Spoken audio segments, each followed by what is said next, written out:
Hello and welcome to today's edition of Extraordinary Outcomes. I'm Shubhanjan Sarkar, your host and founder of PitchLink, the buyer-seller engagement platform. In our show today, we speak with Ganesh Shenbagaraman, partner at Winning by Design, our news roundup from the world of sales, SaaS and startups in NS3, and finally Brent Adamson on major shifts happening in B2B sales. Let's dive right in. First, the news in NS3.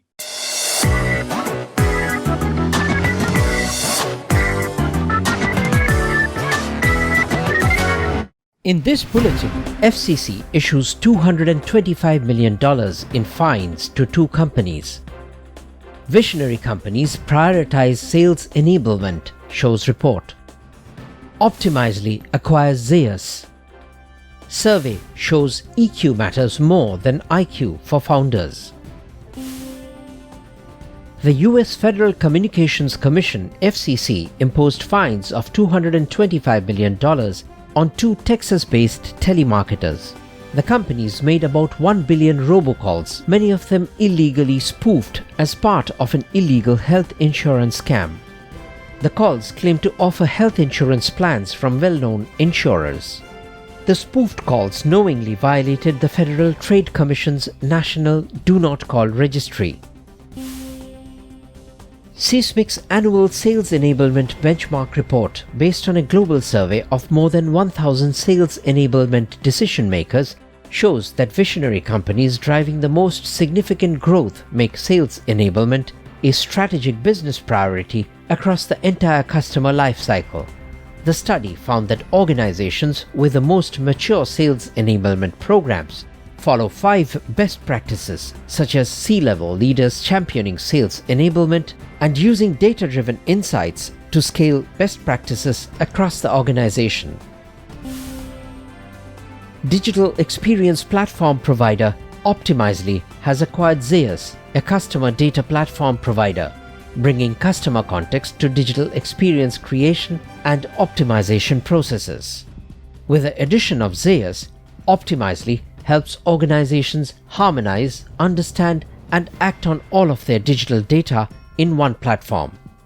Zeus adds 50 pre-built connector apps, including Shopify, Snowflake, and Zendesk, to Optimizely's DXP, allowing users to create a unified view of customers via one-click integrations and automated identity resolution with consent management. The EQ for Entrepreneurs survey found that emotional intelligence is not only essential for any entrepreneur, it is perhaps even the single greatest factor in success. In the survey of about 100 founders on emotional intelligence, more than 95% stated that EQ in leadership matters more than IQ. Founders are now building EQ muscle and changing their approaches to accommodate a remote workforce through better communication and greater empathy. Thank you for watching. All links are also available in the show notes. If you have news about sales, SaaS, or your startup, share it with us at ns3@pitch.link. See you next time.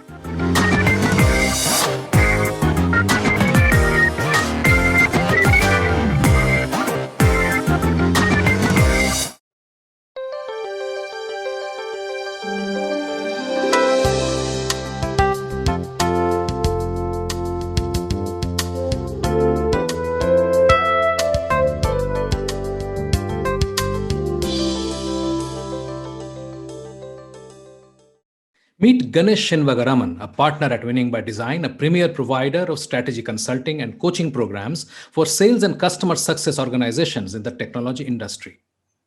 Ganesh comes with extensive experience in solution sales, sales operations, inside sales, and customer success at VC-backed startups and global enterprises.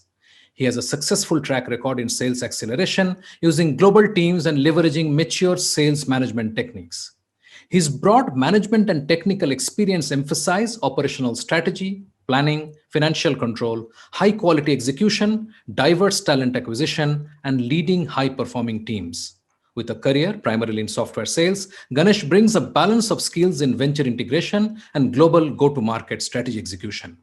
Ganesh is a strong leader, recognized for the ability to drive change and inspire others to excel. Winning by Design, founded by Jaco van der Kuy, was recently named as the number one sales training and coaching company by G2 and is working with 400 plus global organizations. Now, on to this information full conversation with Ganesh Shenbagaraman. With your huge experience looking at the sales process and how it has morphed over the last 2 decades, where do you see the buyer is headed? How have they changed? Yeah, I think there's again, Sumanjan, nice to talking to you today. And then in some other time we would have done face to face, but now Yes. we are in a new world, and this is a new way of buying, new way of selling, new way of consuming, right? Yeah. So I think there is. I don't think it's been one drastic change. I think it's been a gradual process, right? And there are a couple of secular trends that have been going on which has kind of accelerated the change, right? I think the first thing I look at is the whole the growth of cloud and SaaS, right, has kind of made consumption and buying in a more micro fashion, right? So it's no longer this buying of this monolithic large application, right? Even at the enterprise level. So the consumers have, or the buyers have now trained themselves to be able to try before they buy, right, in a big way. So that's one big secular change. The second secular change is it's no longer about budget, because now that they can, because the purchase price have come down, because it's you're buying small, trying it out before you deploy in a bigger scale. Buyers, enterprise buyers are buying like on an average about 10 different SaaS solutions every quarter. So from a buyer's perspective, it's no longer about whether they have the budget. It's whether your solution is in the top priority. The third shift is previously, historically, enterprise buyers always were very, what do you say, risk averse, right? So in their mindset, they always wanted to make a decision for which they would not be fired, right? So they went with, I would say, the Fortune 100 companies for whatever solution they had, right? Whether it's a technology or it's a service, they always went to either a big five consulting company or they went to one of the big tech companies, right? Because nobody would blame them. They won't lose their job. Even if things go wrong, the bigger companies can recoup and recover. That has changed. And why has that changed? Is because even the large enterprises have now to innovate, right? And where does the innovation come from? The innovation comes from the startups, the smaller companies, right, who are basically pressing the pedal to do things differently, faster, better, cheaper, right? And the customers are looking for those. Even the enterprise customers are looking for those, right? Because they're trying to innovate. Their markets are getting disrupted. A lot of industries are getting disrupted because of the business model change, which means that it opens up a huge market for a lot of the companies. Back in the day, it would be 3 or 4 companies that a buyer would look at. Now they're looking at about 20 to 30 different companies, which includes a lot of the smaller companies. The capital needed to start a company with the innovative idea is very low, because the technology is there. You don't have to go buy servers, put it in a rack, build a solution, right? You just, from your phone, you can actually provision an entire environment, True. right? So more solutions are coming out there. Customers have now gone to the whole buying pattern of buying more solutions every quarter. And then, of course, the last piece is that you're having a next generation of workforce in the enterprise who are more attuned to driving towards innovation, right? To make sure they're showing a difference in their company. So all this has accelerated, and it's only going to accelerate at more, I would say, in a logarithmic scale, right? Right. It's not linear anymore. And those things meant what to us as we are selling solution. What that means is the seller-centric processes and how we think about customers is no longer valid, right? It's now the time to be part of the buyer journey, right? Because 90% of the buyer decision is done without even interacting with a company, Right. right? So that's fundamentally changed. And then again, that goes back to what we spoke earlier. The function of a marketing and MQL is pretty much education and awareness, right? So that's where the whole market is going. Now, marketing has to educate and make customers aware of a problem and the solution that you're offering for that problem. And then after that, it is to for the sales job, it is to make sure that you get them the car that they want, right? Let them try it, let them get a feel for it, right? So that it's no longer about what they think about your solution, but is what does they really derive out of your solution. Got it. So let's move on. I mean, so the role of marketing today is to create this aura Mm-hmm. or familiarity or Mm-hmm. stickiness so that you Mm-hmm. are at least considered at the point of purchase, Correct. right? Yeah, and if possible, you're already in the purchase, right? And that's where the product-led growth comes in, is where you're educated enough, and the last mile of education is getting the person to start trying it or using it, right? As a pilot fashion or just individually, right? That I think that's where the merging is happening is B2B and B2C. So a lot of the B2B companies are following the B2C kind of a model, right? Where Absolutely. let's let people try at a unit level before they make a departmental purchase or a enterprise purchase, right? Yeah, absolutely. Absolutely. I mean, this is another thing which we have been talking about a lot on this show, that we tend to forget that the buyer uh, is the same guy who buys on Amazon when he's at Mm-hmm. home, and he wakes up and comes to office and he's expecting the same level of service or Mm-hmm. ease when he's doing B2B purchase, right? Exactly. Yep. And Right? and good example is we right have Slack in front of us, right? Yeah, Slack and Zoom, yeah, right? yeah, They didn't start from the enterprise buyer. They started from me being an enterprise buyer, but I am actually signing up for my own personal consumption and right. usage and get a feel for the product, right? And Yeah, then look yeah, look at them now, right? Both are like moving upmarket into the enterprise. right. Yep. Yep. And that's True. that's not an easy feat, right? It's not an easy feat, and it's changing the entire sales process, right? It's no longer about the field sales going out there, right, and knocking somebody's door. Yeah, yeah. Because you cannot get an entry. So that's another thing. I mean, Hmm. I mean, one of the articles I was reading, I think in either Wall Street Journal or New York Times, saying that the pandemic actually accelerated things that were already happening. It's not Hmm. that people were not going remote, I mean, the founder of Basecamp was wrote a book about going remote 2 years back, right? Right. A company like Zapier was remote from day one, all remote, right? So it is not that it is something new, but it's sort of forced upon everybody the fact that you need to now think remote. So the point is, when you are not able to get through to the buyer and yet you rely on the same mechanisms, right? Right. uh, where do you see this? What is the response of the buyer in this change scenario? Yeah. So I think so to that point, right? So if you really think about the last 12 months, digital transformation that has happened just for necessity, right? For companies to survive, is 10 years worth of digital transformation has happened in 12 months. Absolutely. In the enterprise sale, right? So we always focused on there is a huge separate buying process around infosec, around procurement, right? Around compliance, right? These were the long tail activities that drove enterprise sales, right?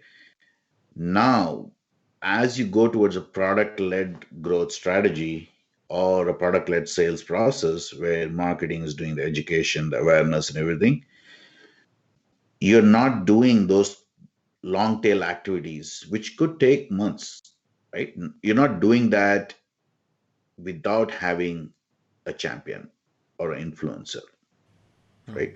As more and more people within an enterprise are using the solution at an individual level, you're now starting to build a critical mass, right? That is now emphasizing the value your solution is offering. So that I think that's a big transition, which not only increases the probability of a win, but also reduces the time it requires for you to finish up an infosec or a procurement process, right? So that's Right. a big change, right? And and that has always been the toughest part for a lot of the companies as they try to go up market. is right to go through the hurdles of infosec, go through the security process, go through the paper. A lot of that is the paperwork and check the box kind of activity, right? And for companies coming in, unless you're the top five or top six companies where you have the time and also the support staff to go through that process, it's pretty ominous for a lot of the companies to do that. But now with this asynchronous selling and and since everybody's pushing for digital transformation, that means like even the big companies have to transform pretty quickly because their buyers have changed. Their buyers have gone asynchronous. Their buyers are consuming digitally, which means they have to change. And for bigger companies to change into a complete digital is even more difficult, right? Because they have a lot more internal systems. They have a lot more regulatory requirements they have to meet. They have a lot more, what do you say, a lot more at stake for them, right? They're Right. public companies. Right. So it's far more difficult for them to actually digitally transform. And you as a company going in, being a partner, right? And helping them realize what can be done in a short term, I think that's a big value add that you're offering. It's not just the product. Let's unpack this a bit. Tell me, how is this asynchronous sales or buying process Mm-hmm. actually manifesting itself? Because the if you look at the sales discourse, it is Mm-hmm. predominantly still synchronous. Make that Mm-hmm. call, make that call. I mean, coaches tell every day, oh, don't worry, make those 100 calls. That's what will get you the sale. I see books after books being written about the synchronicity and being in front Mm-hmm. of the customer, even in the era of Zoom and so on. Where is this asynchronous thing actually panning out, and how rapidly is that becoming the norm? Yeah. It's again how rapid it becomes within your organization is completely under your control, right? Uh, and the question of whether it is happening or not is no longer the question. It is happening. So previously, you would work towards a proposal. You'll build you'll have a couple of discovery meetings. You'll have a couple of workshops. You will build all the specs. You'll understand the customer's core issues. You'll build a proposal, and then you will have a face-to-face meeting where you'll walk them through the proposal. Right? Many That's not possible today. There is a simple thing you could do, which is what we call as a series of value exchanges. You could use the technology you have, like a BombBomb or a Loom or a Vidyard, right? Do a quick 2-minute self video, right? Walking the customer through what you've heard, what you understood, and how the proposal that you're going to share with them is structured and where to look for what. A simple 2 to 2.5 minutes video. Send that over to your champion so he can circulate it internally. Now you're sending it digitally, which means you know how it is getting spread, who's accessing it, and do that before you actually send the actual proposal. Right. So now what you've done is you've taken a in-person meeting, which would have been a proposal walkthrough. You've taken it to a series of two sets of asynchronous communication, each having different set of values that your value offering that you're providing, right? Value exchange, Right. right? And the technology you need for this is something that you can sign up for free, right? True. There's no rocket science here, right? True. True. So those are simple examples of that, right? And the other thing is that throughout the sales process, when you think about a sales process, what is it? It is a series of meetings, whether virtually or in person, uh, with time spent in between them.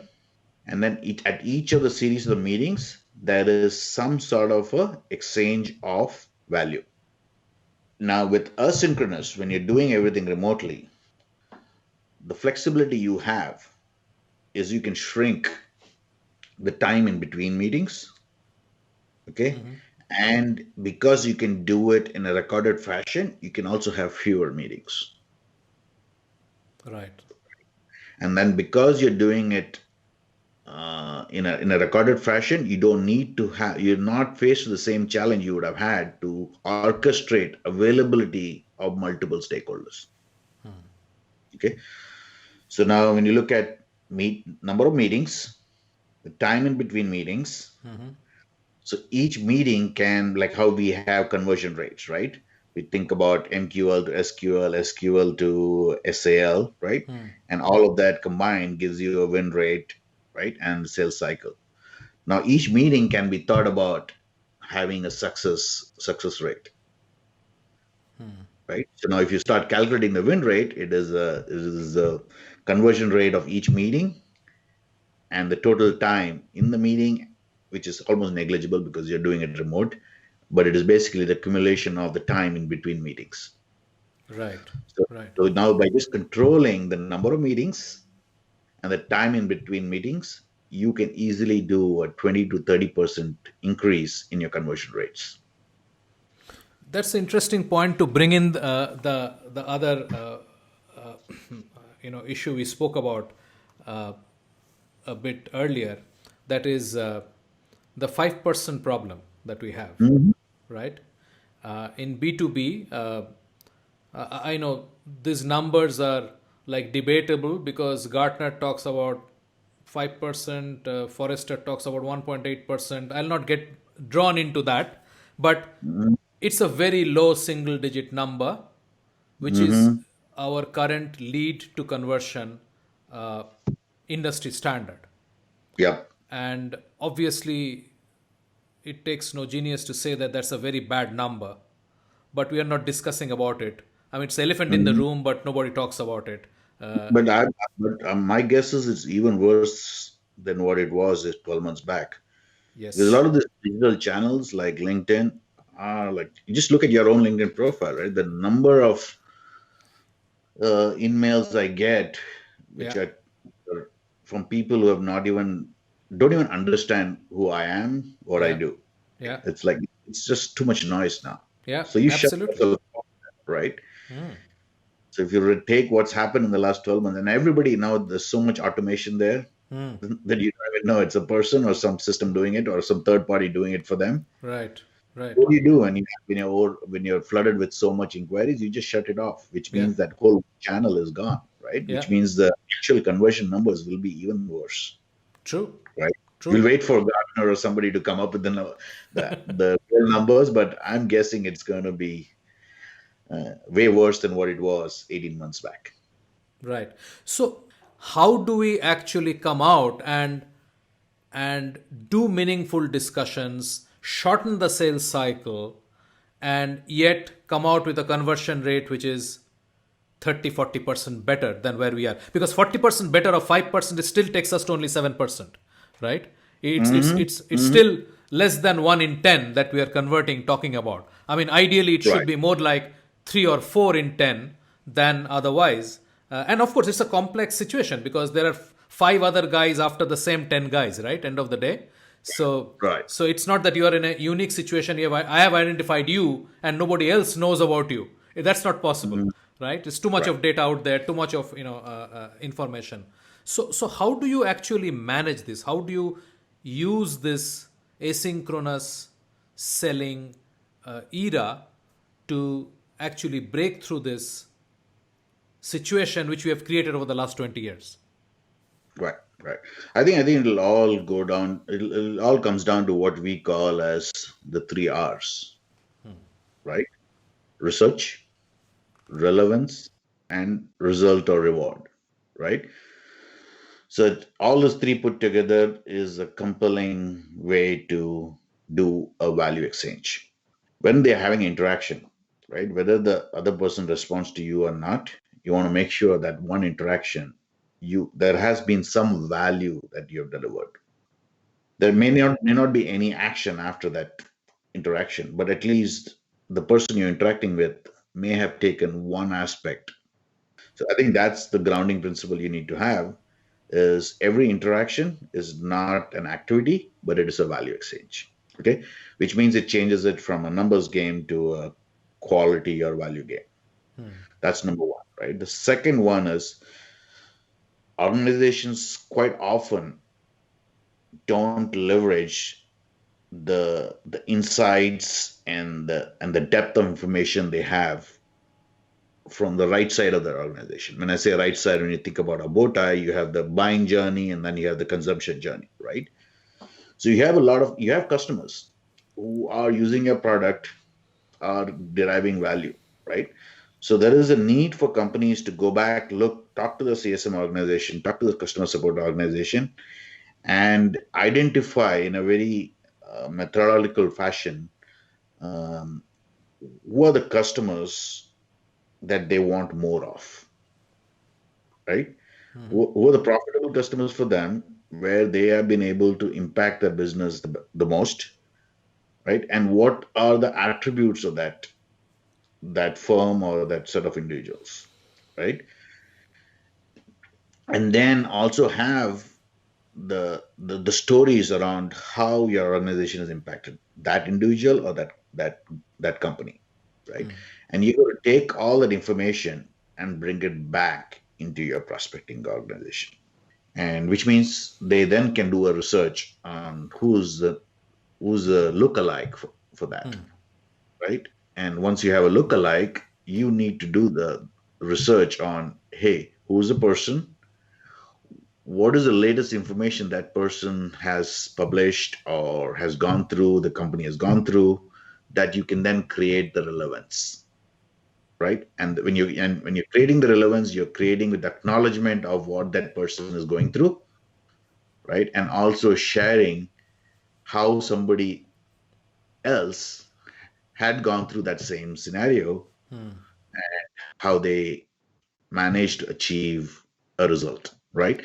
So that is the level of interaction you need to have, which means it changes the entire formula, right? It's no longer dial for the dollar. So it changes the equation. It's no longer you're like doing 60 dials a day, right? Because even if somebody else is doing the research for them, they still have to consume it, they have to comprehend it, they have to understand it, True. right? So now you're starting to look at, it's not 60 dials, it's now something like 20 dials, right? But the 20 dials is meaningful dials, right? And it's very similar. So whatever we used to do in sales, the actual field sales, is what you're trying to bring back into the prospecting too, right? So it's no longer you're trying to widen the funnel, you're trying to actually narrow the funnel at the top, Right. right? And the way you do that is establishing that, doing that value exchange and from the very first interaction, right? Which means you've done your research, right? You know that that person is going through a particular situation or a pain, right? And you are transmitting information that they can use the moment they read your email, right? It's no longer having catchy or a clickable subject line. It's actually the content of the email or the phone call itself. Right. Right. And that breaks a lot of different models, right? It breaks the entire SDR model, how they are compensated, how they are staffed, how they're resourced, right? Yeah. Uh, Yeah. and the tools that they have, right? It changes everything. Once you've done the research and once you understand the buyer, then you can also provoke, right? You can provoke them in terms of thinking differently, rephrasing the problem that they might be facing, right? And all of that is driven towards creating a more enriching conversation with you compared to somebody else. Yeah. Yeah. The interesting thing is that when you talk about it and you tell this to a 20-year-old or a 30-year-old SDR, AE, BDR, whatever you have, they will say, this is a lot of work. I might as well Hmm. make those 100 calls. That's much simpler because I'm not applying myself to this. This is Yep. too much of involved work, right? Yep. And potentially there lies one of the reasons why this transition is not happening Hmm. uh, in the workplace uh, on its own. So that's where the team leadership and all that stuff comes in, right, into play. Exactly. And think about it, right? If you're a CRO, right, you're saying, okay, let's put a prospecting organization. And you say, oh, you know what? We don't want them to do any research. Let them just dial the phones. But then you're saying that, hey, you know what? The SDR's life is going to be about 12 months, 12 to 18 months. And we want them, the next career path is going to be in as a junior account executive. Right. right? But as a junior account executive, what core skill do you need, right? The skill that you need is being able to understand the customer's situation, the pain, right? And be contextual to them in terms of their situation and pain and what you can offer, right? But if you don't train your SDRs through that 12 to 18 months on getting that skill at some level, right? You're never going to have those SDRs move into a successful sales role, right? And which is what you're starting to see, right? It's like very few SDRs really transition very well into being a actual seller because they're trained, the mind is trained to doing volume. In fact, I mean, this is a very again can be a very involved discussion in itself. One of the points you touched upon is how salespeople are compensated, and one I hear when I'm talking to HR, heads of large companies, a lot of discussion is why should sales people be incentivized? They're like anybody else. They're doing their job, just like the product guy is doing their job. A sales guy is doing his job.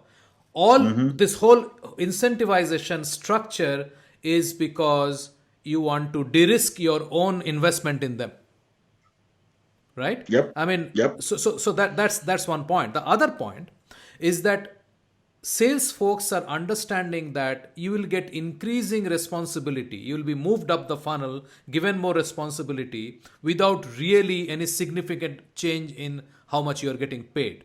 And the result is, if you get to the top, you become the VP of sales.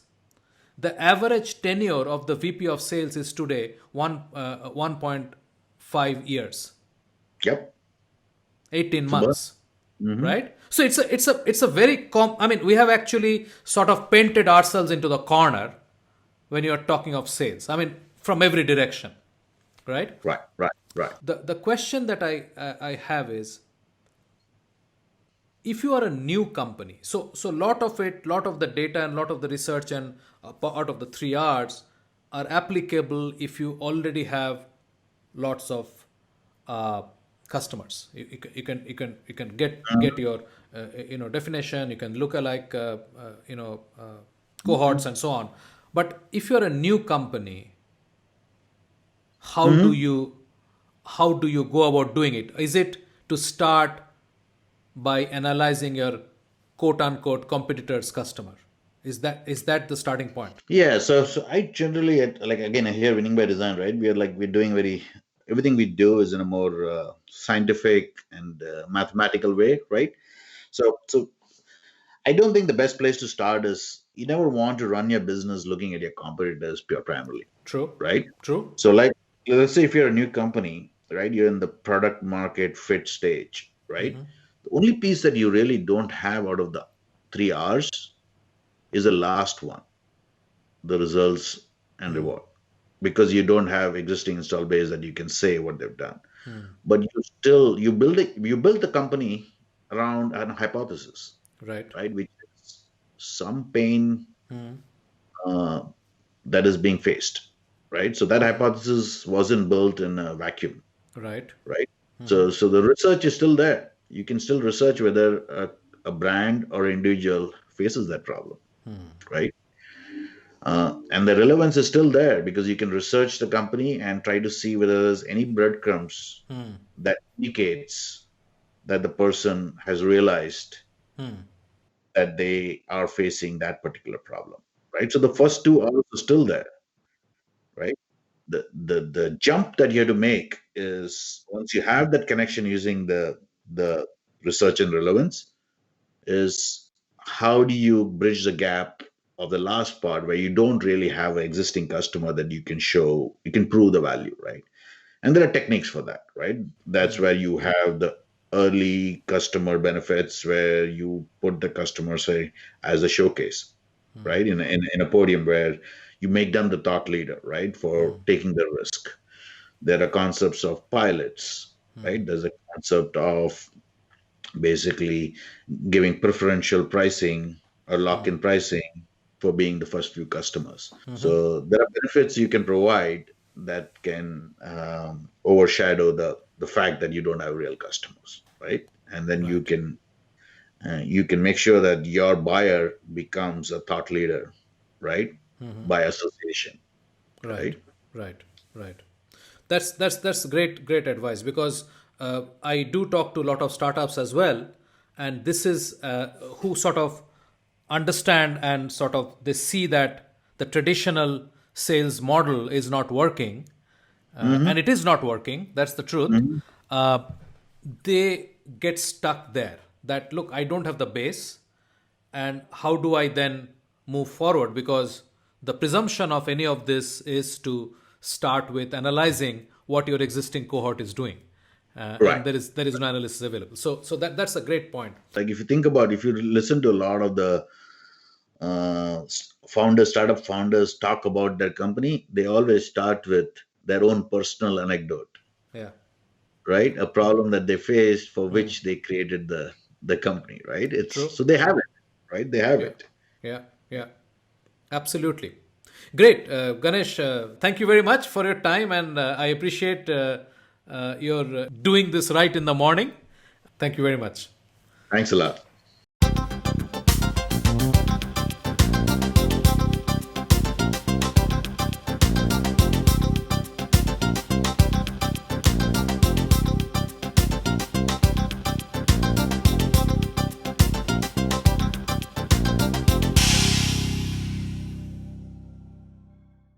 And finally, here is Brent Adamson, a distinguished VP and the chief storyteller for Gartner Sales and Customer Service Practices.